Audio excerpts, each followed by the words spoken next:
Kita bermula ketika seorang pemuda yang ikut berpartisipasi ke dalam game karena setiap manusia yang berusia di antara 15 sampai 25 tahun di seluruh dunia diwajibkan untuk berpartisipasi dalam death game permainan maut yang terdiri dari 20 ronde.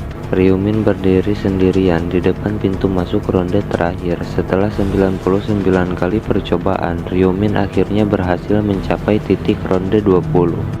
Ini adalah ronde ke-20 dan Ryumin pun tidak bisa sembarang masuk karena di depan pintu sudah banyak penjaga guardian raksasa.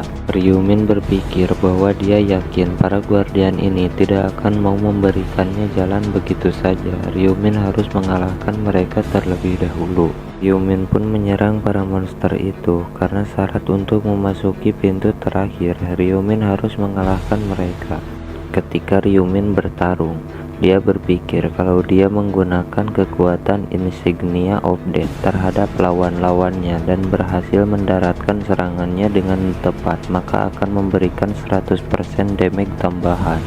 Para guardian pun maju secara bersamaan menyerang Ryumin, lalu Ryumin menggunakan kekuatan League of Death untuk mengelabui para guardian itu.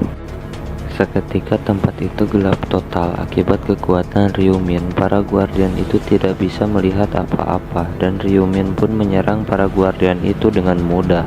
Tetapi tidak disangka mengalahkan mereka tidak semudah yang Ryumin bayangkan. Pergerakan mereka sangatlah cepat sampai-sampai Ryumin kewalahan.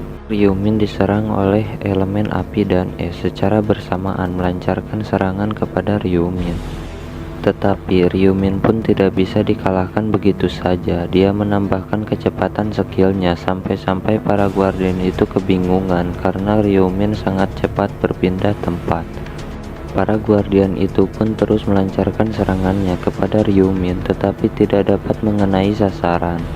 Ryumin pun tertawa. Dia berkata kalau para guardian itu tidak akan bisa mengenainya dengan mudah, ucapnya.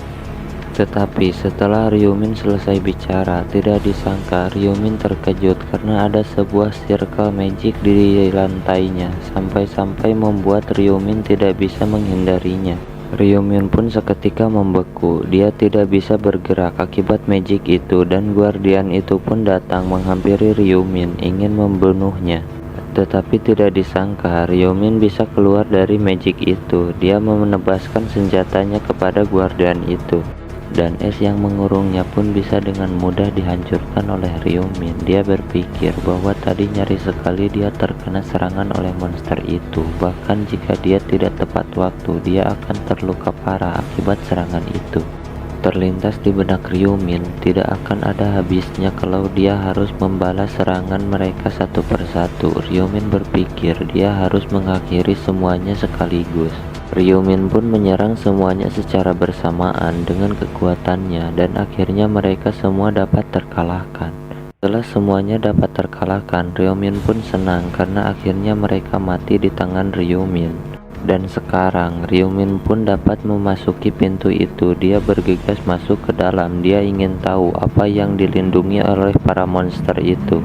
Sesampainya di dalam, Ryumin pun kebingungan. Dia tidak mengetahui tempat apa itu. Kenapa para guardian menjaganya sangat ketat sekali. Ryumin berpikir sepertinya ini sebuah kuil dan dia pun bingung apa dia harus masuk ke pintu itu atau akan ada sesuatu yang keluar dari sana. Daripada penasaran, Ryumin pun masuk ke pintu yang ada di dalam kuil itu. Dia berpikir dia akan tahu setelah dia memasukinya. Ryumin pun berjalan menuju pintu itu, tetapi sebelum sampai ke pintu itu, Ryumin pun terdiam di atas lingkaran yang berada tepat di depan pintu. Dan lingkaran itu pun seketika mengeluarkan cahaya setelah diinjak Ryumin, dan dia berpikir apakah akhirnya dia akan bisa menyelesaikan game ini, ucapnya.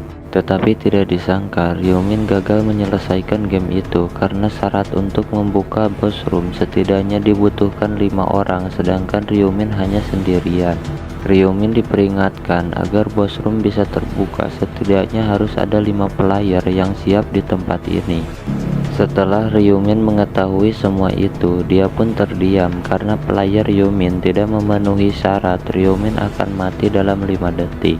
Ryumin pun marah karena dia tidak terima dia akan mati lagi. Hitung mundur pun dimulai. Dia berpikir sepertinya mereka sengaja melakukan ini. Waktu pun terus berjalan dan tubuh Ryumin pun semakin pudar. Ryumin hanya terdiam menyaksikan tubuhnya yang berangsur-angsur menghilang.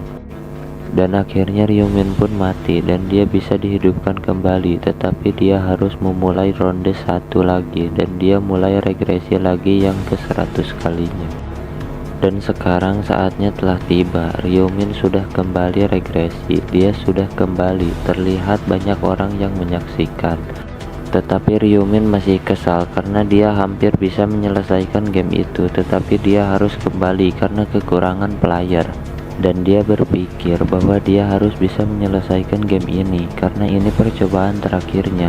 Tetapi dia memerlukan 4 player lain untuk dibawa ke ronde terakhir. Tetapi Ryumin masih bingung siapa orang yang terbaik yang bisa diajak bergabung. Beberapa menit yang lalu Ryumin melihat beberapa orang yang dulu sering merundungnya di sekolah. Mereka sedang memikirkan masa depan mereka ingin menjadi apa. Dan ada juga seorang pemuda yang berpikir setelah lulus nanti dia harus melakukan apa. Dia berpikir apakah dia harus menjadi ojek online. Lalu pemuda itu pun bertanya kepada temannya apakah yang akan dia lakukan. Dia adalah Yongmin, temannya pemuda itu. Yongmin pun menjawab pertanyaan temannya bahwa dia akan menjadi gangster. Teman-temannya pun kaget mendengar perkataan Yongmin. Lalu mereka memperingatkan Yongmin karena Yongmin bisa mati kalau bekerja di bidang itu. Tetapi Yongmin sangatlah keras kepala. Dia berkata dia tidak peduli dengan itu. Kita hanya hidup sekali. Aku hanya ingin hidup sesuai dengan keinginanku, ucap Yongmin kepada teman-temannya. Hitung mundur pun dimulai. Ryumin akan memulai gamenya, tetapi dia masih belum menemukan orang yang bisa dia ajak bergabung dengannya. Yongmin pun melihat kepada Ryumin. Dia merasa ada yang berbeda dari biasanya. Teman-teman Yongmin pun berkata kepada Yongmin bahwa dia harus santai karena sekarang sudah tahun baru. Dia punya banyak waktu untuk menghajarnya.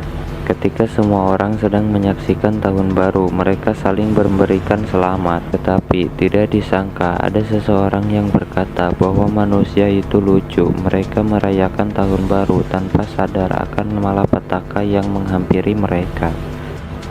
Yongmin pun terkejut. Dia mengira teman-temannya berkata seperti itu dan Yongmin pun memarahi teman-temannya, tetapi bukan mereka yang mengatakan seperti itu.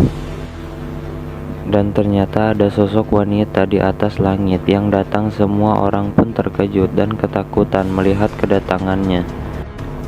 Wanita itu pun tertawa melihat mereka. Dia berpikir rasanya seperti menonton monyet yang terkurung di kandang besi.